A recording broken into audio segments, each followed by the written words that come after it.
Hello everyone, welcome to success with Rai academy. 16 मई 2021 के दैनिक जागरण के राष्ट्रीय संस्करण को आज के इस वीडियो में हम डिस्कस करेंगे। तो चलिए वीडियो को शुरू करते हैं। सबसे पहली न्यूज़ है कि दवा 2DG के लिए देश में उपलब्ध है कच्चा माल। डीआरडीओ ने जिस दवा की इजाद की है, यानी कह सकते हैं कि आप उसको अब मार्केट में उतारने की बात हो रही है, उसकी जो उपलब्धता है उसको लेकर जितने भी कच्चे माल की ज़रूरत है उसको बनाने के लिए वो सारा देश में उपलब्ध है, ये डीआरडीओ ने खुद बोला है। और डीआरडीओ ने इसमें यह भी बताया है कि हमारा काम सिर्फ इसको तैयार करना था, इसका प्रशिक्षण करना था, जो हमने कर दिया है। अब सरकार इसे किसको ऑर्डर देती है बनाने के लिए, ये उनका काम है। रक्षा अनुसंधान एवं विकास संगठन, जिसे हम डीआरडीओ कहते हैं, के द्वारा कोरोना रोधी 2-डिऑक्सी डी ग्लूकोज यानी कि 2DG दवा का उत्पादन मौजूदा समय में डॉक्टर रेड्डी लैब कर रही है। वैज्ञानिकों के अनुसार यदि इसका उत्पादन बड़े पैमाने पर आरंभ हो जाएगा तो कोरोना को शीघ्र परास्त किया जा सकेगा। इसका उत्पादन जो भी फार्मास्यूटिकल कंपनियां चाहें वे कर सकती हैं। इसके लिए पर्याप्त कच्चा माल भी उपलब्ध है। जैसे वैक्सीन और अन्य दवाओं के लिए कच्चे माल की किल्लत है, उस तरह की कोई समस्या इसमें नहीं आएगी। डीआरडीओ के जो वरिष्ठ अधिकारी हैं सुधीर चांदना, उन्होंने भी कहा कि हमारा काम सिर्फ शोध और क्लिनिकल ट्रायल करना था, फार्मूला देना था, जो हमने कर दिया है। अब आगे की कार्रवाई सरकार पर है कि वो कितना इसका उत्पादन कराना चाहती है। यह ड्रग कंट्रोलर व फार्मास्यूटिकल कंपनियों के बीच का मामला है, यह उन्हें ही तय करना है। अधिक से अधिक दवा बनेगी तो जल्द से जल्द लोगों के बीच इसकी उपलब्धता शुरू हो जाएगी। नेक्स्ट है कि ग्रामीण क्षेत्रों में घर घर जांच पर सरकार का जोर। प्रधानमंत्री ने एक बैठक की है और उसमें कई चीज़ों पर चर्चा हुई, जिसमें कि दवा की उपलब्धता, ग्रामीण क्षेत्रों में जिस तरीके से कोरोना अपना पैर पसार रहा है, ये सब बातें इस मीटिंग में की गई हैं। क्योंकि ग्रामीण भारत की स्थिति स्वास्थ्य ढांचे के लिहाज से काफ़ी कह सकते हैं कि बुरी है। वहाँ पर ना अच्छे हॉस्पिटल हैं, ना स्वास्थ्य केंद्र हैं, ना ऑक्सीजन की उपलब्धता तो आप छोड़ ही दीजिए, अच्छे डॉक्टर्स भी नहीं हैं वहाँ पर। तो ये सब सबसे बड़ी चिंता का कारण है, क्योंकि कोरोना अब भारत में ग्रामीण इलाकों में भी पैठ बना रहा है धीरे धीरे। महामारी की दूसरी लहर में ग्रामीण क्षेत्रों में बढ़ते मामलों पर सरकार सतर्क हो गई है। महामारी पर लगाम के लिए सरकार का जोर घर घर जांच पर है। शनिवार को प्रधानमंत्री नरेंद्र मोदी की अध्यक्षता में महामारी की रोकथाम को लेकर हुई समीक्षा बैठक में कहा गया कि ग्रामीण क्षेत्रों में हालात बेकाबू हो, इससे उससे पहले सारे प्रशासनिक तंत्र को वहां चौतरफा उपाय करने के लिए कदम उठाना होगा। वैक्सीनेशन की रफ्तार पर भी चर्चा हुई है। जुलाई अगस्त 2021 के बाद देश में टीकाकरण की पर्याप्त उपलब्धता होगी और ऐसे में बड़े पैमाने पर लोगों के टीकाकरण का पुख्ता इंतजाम कराएंगे। उन्होंने साथ में ये भी निर्देश दिया है कि ग्रामीण क्षेत्रों को लेकर पूरी तरह से सजगता बरती जाए, घर घर जाकर टेस्टिंग और सर्वेक्षण का काम किया जाए। ग्रामीण क्षेत्रों में ऑक्सीजन की कितनी आपूर्ति की मांग है, इन सबको जांच के दायरे में लाना चाहिए। इसके साथ ही आशा व आंगनबाड़ी कार्यकर्ताओं को प्रशिक्षित करने का विचार भी प्रधानमंत्री मोदी ने व्यक्त किया है। कुछ राज्यों में केंद्र की ओर से भेजे गए वेंटिलेटर्स और अन्य चिकित्सा उपकरणों का इस्तेमाल नहीं होने व उनके खराब होने पर भी प्रधानमंत्री मोदी ने चिंता जताई है और इसकी समीक्षा करने को कहा है। नेक्स्ट न्यूज़ है कि केंद्र की दिल्ली को सलाह, प्राथमिक समूह को लगाएं टीका। देखिए, दिल्ली राज्य सरकार द्वारा बार बार मांग की जा रही थी या बताया जा रहा था कि उनको टीके उपलब्ध नहीं कराए जा रहे हैं और उनके पास टीकों की कमी है। तो इन सब पर केंद्र ने एक सलाह दी है कि अभी जिन्हें ज़रूरत है, यानी कि फ्रंटलाइन वर्कर्स भी हैं, कुछ रह गए हैं जो 18 से ज़्यादा उम्र के थे, या फिर कुछ ऐसे बीमार व्यक्ति जो जिन्हें डोज की इस समय ज़रूरत है, आप कह सकते हैं सुरक्षा कवच की ज़रूरत है, तो इन सब लोगों को पहले, यानी प्राथमिकता समूह को पहले टीका लगाया जाए। दिल्ली में 18 से 44 साल की उम्र के लोगों के लिए वैक्सीन की कमी को लेकर हाय तौबा मच रही थी। दिल्ली सरकार को केंद्र ने पहले सभी हेल्थ केयर वर्कर्स और फ्रंटलाइन वर्कर्स को वैक्सीन लगाने की सलाह दी है। नीति आयोग के सदस्य और वैक्सीनेशन पर गठित टास्क फोर्स के प्रमुख वीके पॉल के अनुसार फ्रंटलाइन और हेल्थ केयर वर्कर्स के टीकाकरण में दिल्ली राष्ट्रीय औसत से काफ़ी पीछे है। कंपनियों को देने का बेवजह श्रेय लेने के प्रति भी आगाह किया गया है। डॉक्टर वीके पॉल के अनुसार सारे देश में 89% हेल्थ केयर वर्कर्स को वैक्सीनेशन का एक डोज दिया जा चुका है। नेक्स्ट न्यूज़ है 10% से अधिक संक्रमण वाले जिले घटे। कोरोना संक्रमण दर में गिरावट का सिलसिला जारी है। पिछले 5 दिनों से संक्रमण दर 20% से नीचे बनी हुई है। यही नहीं, 4 दिनों में 10% से अधिक संक्रमण दर वाले जिलों की संख्या 533 से घटकर 516 पर आ गई है। लेकिन 316 जिलों में नए केसेस का बढ़ना चिंता का सबब बना हुआ है। स्वास्थ्य मंत्रालय के संयुक्त सचिव लव अग्रवाल ने प्रेस कॉन्फ्रेंस में कहा कि पिछले हफ्ते संक्रमण दर 21.9% थी, जो इस हफ्ते 19.8% पर आ गई है। वैसे 3 मई के बाद से गिरावट शुरू हो गई थी। 18 राज्यों और केंद्र शासित प्रदेशों में संक्रमण दर में कमी दर्ज की गई है। छत्तीसगढ़, झारखंड, दिल्ली, दमन एवं दीव, हरियाणा, मध्य प्रदेश जैसे राज्यों संक्रमण दर में सबसे ज्यादा गिरावट आई है। संक्रमण दर कम हो रही है तो रिकवरी रेट बढ़ रही है। लव अग्रवाल के अनुसार महाराष्ट्र, उत्तर प्रदेश, दिल्ली, मध्य प्रदेश, बिहार समेत 18 राज्यों में रिकवरी रेट में सुधार हुआ है। नेक्स्ट न्यूज़ है, इजराइल के हवाई हमलों से गाजा में तबाही। देखिए, इजराइल और फिलिस्तीन का जो पूरा युद्ध है उसके पीछे क्या इतिहास है, क्या कारण है, इसके पीछे कौन कौन से और देश हैं जो इसमें आप कह सकते हैं कि आग में घी झोंकने का काम करते हैं। तो ये सारी बातें आपको हमने कल एक वीडियो बनाया था जिसमें मिल सकती हैं। आप उस वीडियो को जाकर देख सकते हैं, उसका लिंक आपको डिस्क्रिप्शन बॉक्स में मिल जाएगा। एक बार आप उस वीडियो को देखेंगे तो आपको इजराइल और फिलिस्तीन के बीच ये क्यों हो रहा है, इतनी लड़ाई क्यों होती रहती है, सारे कारण पता चल जाएंगे। इजराइल फिलिस्तीन युद्ध में अब हालात बद से बदतर होते जा रहे हैं। गाजा पर इजराइल के लगातार हवाई हमले और रॉकेट दागे जाने से भारी तबाही और नुकसान हो रहा है। इजराइल की मिसाइलों ने गाजा की एक 12 मंजिल इमारत को ध्वस्त कर दिया। इसमें द एसोसिएटेड प्रेस और अल जजीरा सहित कई मीडिया संस्थानों के दफ्तर थे। हमले से पहले इजराइल के चेतावनी दिए जाने के कारण बिल्डिंग को तत्काल खाली करा दिया गया था। यहाँ कोई जनहानि नहीं हो सकी। इजरायली सेना ने बिल्डिंग के मालिक को कॉल करके चेतावनी दी थी कि 1 घंटे के अंदर हमला किया जाएगा। इस दौरान इमारत को खाली करने को लेकर अफरा तफरी का माहौल बना रहा। इस बिल्डिंग में कई कार्यालयों के साथ ही रहने के लिए भी अपार्टमेंट बने हुए हैं। नेक्स्ट न्यूज़ है, केंद्र सरकार से छोटी मझोली कंपनियों ने मांगा राहत पैकेज।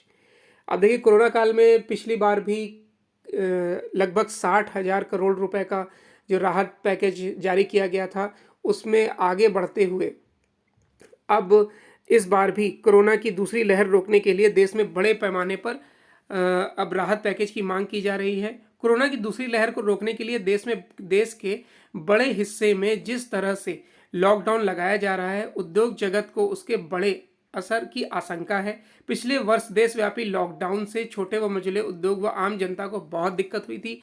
इस वर्ष भी वैसे ही हालात बनते देखे गए हैं और गैर बैंकिंग वित्तीय कंपनियां भी काफ़ी चिंतित हैं।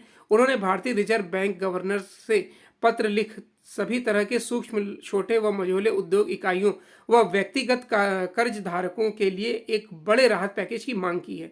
एनबीएफसी के संगठन एफआईडीसी ने RBI governor doctor Shaktikanta Das को लिखे पत्र में कहा है कि छोटे व्यक्तिगत और कारोबारी लोन ग्राहकों का खाता अगर एनपीए में डाल दिया जाए तो भी उन्हें दोबारा कर्ज देने का रास्ता साफ किया जाए।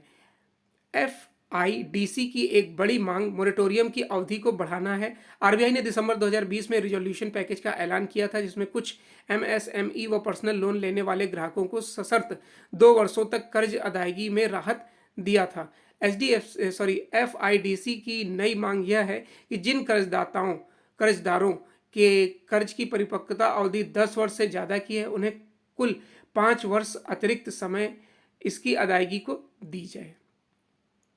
जीएसटी काउंसिल की बैठक 7 माह बाद 28 मई को। 7 माह के लंबे अंतराल के बाद जीएसटी काउंसिल की बैठक 28 मई को बुलाई गई है। वर्चुअल माध्यम से बुलाई होने वाली यह बैठक को काफ़ी अहम माना जा रहा है। कई राज्य वैक्सीन समेत कोरोना राहत से जुड़े आइटम पर लगने वाले जीएसटी को समाप्त करने की मांग कर रहे हैं। वहीं राज्यों के क्षतिपूर्ति मामले पर भी बैठक में विचार संभव है। हाल ही में जीएसटी बैठक बुलाने की मांग को लेकर बंगाल के वित्त मंत्री अमित मित्रा ने केंद्रीय वित्त मंत्री निर्मला सीतारमण को लिखे पत्र में कहा था कि नियमानुसार जीएसटी काउंसिल की बैठक 3 महीने में एक बार होनी ही चाहिए, लेकिन पिछले 6 महीनों से काउंसिल की बैठक नहीं बुलाई गई है। जीएसटी काउंसिल की अंतिम बैठक पिछले वर्ष 5 अक्टूबर को हुई थी। जनधन खाते में 2 लाख का बीमा। देश में बैंकिंग सुविधाओं की पहुंच बढ़ाने और कम से कम हर परिवार के एक बैंक खाता खुलवाने के उद्देश्य से 2014 में प्रधानमंत्री जन धन योजना शुरू की गई थी। इसका एक मकसद यह भी था कि सरकार द्वारा गरीब व वंचित तबकों के लिए दिया जाने वाला मौद्रिक लाभ सीधे उनके खातों में पहुंचे। योजना के तहत 42 करोड़ से अधिक खाते खुल चुके हैं। योजना की सबसे बड़ी खासियत यह है कि बिना किसी रकम और न्यूनतम कागज प्रक्रिया के साथ कोई भी व्यक्ति खाता खुलवा सकता है। जनधन खाते की एक खास बात यह है कि इसमें 2 लाख का दुर्घटना बीमा भी शामिल है। इसे खुलवाने के लिए सिर्फ आधार कार्ड या वोटर आईडी कार्ड की जरूरत होती है। आधार कार्ड हो तो इसके लिए किसी अन्य दस्तावेज की जरूरत नहीं है। जनधन खाते के साथ खाता धारक को रुपए डेबिट कार्ड दिया जाता है, जिस पर पहले 1 लाख तक का दुर्घटना बीमा होता था। सरकार ने 28 अगस्त 2018 के बाद खोले जाने वाले जनधन खातों के साथ दुर्घटना बीमा राशि बढ़ाकर 2 लाख रुपए कर दी है। जनधन खाते के साथ 30,000 जीवन बीमा भी राहत रहता है। खाता धारकों के निधन पर उनके द्वारा नामित व्यक्ति को यह धनराशि दे दी जाती है। जनधन खाते का सबसे बड़ा फायदा तो यही है कि बिना किसी न्यूनतम राशि के खाता खुल जाता है। इससे देश भर में कहीं भी किसी भी अकाउंट में रकम भेजी जा सकती है। इसमें सरकार द्वारा आम जनता को भेजा जाने वाला हर तरह का लाभ सीधे हस्तांतरित किया जाता है। जनधन खाता धारक प्रधानमंत्री जीवन ज्योति बीमा योजना, प्रधानमंत्री सुरक्षा बीमा योजना, अटल पेंशन योजना और मुद्रा लोन योजना का भी लाभ ले पाते हैं। अब है एडिटोरियल पेज, और एडिटोरियल पेज में पहला आर्टिकल है संजय गुप्ता द्वारा, जो दैनिक जागरण के चीफ एडिटर हैं, और ये इन्होंने आर्टिकल लिखा है कि दूसरी लहर को लेकर व्यर्थ का दोषारोपण। कोविड महामारी की दूसरी लहर के चरम पर पहुंचने के बाद ऐसा प्रतीत हो रहा है कि वह धीरे धीरे सही और थम रही है। स्वास्थ्य विशेषज्ञों का आकलन है कि यह लहर कम तो हो रही है, पर इसके निष्क्रिय होने में समय लगेगा और इसलिए तमाम शहरों में लॉकडाउन बरकरार रखना पड़ेगा। भारत जैसे विकासशील देश में लॉकडाउन लंबे समय तक बरकरार रखना बेहद चुनौतीपूर्ण है। ध्यान रहे कि पिछले साल कोविड महामारी ने आर्थिक तौर पर देश की कमर तोड़ दी थी।